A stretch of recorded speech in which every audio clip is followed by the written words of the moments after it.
I remember the way the air felt that day, heavy with the scent of rain just before it fell, like the world was holding its breath.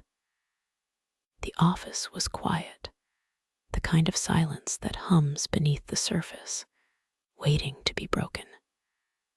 I had been there for years, moving through the same routine, the same familiar sounds of keyboards clicking and the soft murmur of voices. But that afternoon, something shifted.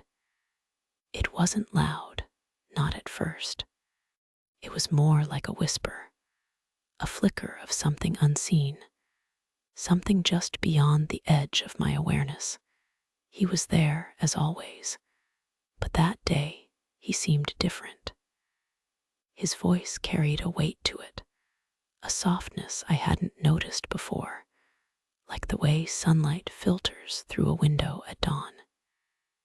He asked me something, and I answered, but my thoughts wandered, as if the moment had pulled me into a quiet current. I didn't realize it then, but the space between us had grown, not in distance, but in something else, something unspoken, like the hush before a storm. The conversation was simple, but the way he looked at me, the way he lingered just a little longer than usual, made my pulse quicken. I caught myself watching him, the way his brow furrowed when he was thinking, the way his eyes held a quiet intensity. I didn't know why, but I felt it then, that quiet pull, like the tide drawing me toward the shore. Then, without warning, he reached out. His fingers brushed the edge of my blouse, just for a moment, and I felt it, the warmth of his touch, the way it settled into my skin, as if it had been waiting for me. My breath caught, and I steadied myself, though I wasn't sure why. It wasn't much, just a simple touch, but it sent a ripple through me, like a stone dropped into still water. He didn't say much after that, just a few words, but they lingered in the air, unspoken and full of meaning. I felt the weight of them, the way they settled in my chest, like a secret I wasn't ready to say aloud.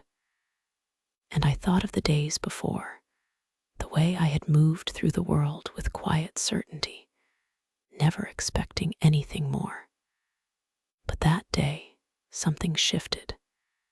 The air between us felt different, as if it had been holding its breath, waiting for the right moment to speak. We didn't talk about it, not really. Not in the way we might have, not in the way I wanted. But I felt it, the way the silence between us had grown, not empty, but full of something I couldn't name.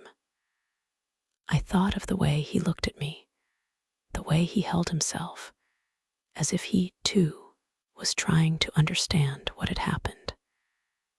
And then, as if the moment had been waiting for it, the air thickened, and I felt it again, the quiet, steady pull, like the tide drawing me in.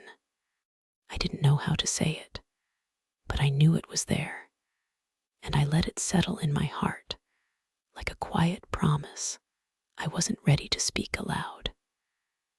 I remember the way the light fell that afternoon, the way it filtered through the window, casting long shadows across the floor.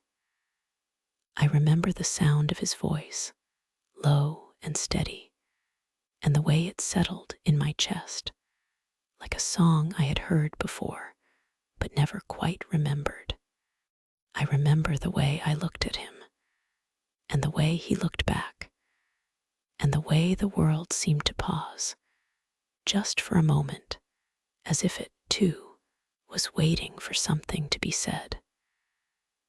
And I remember, too, the way I felt, not with words, but with a quiet knowing, as if the moment had been waiting for me all along.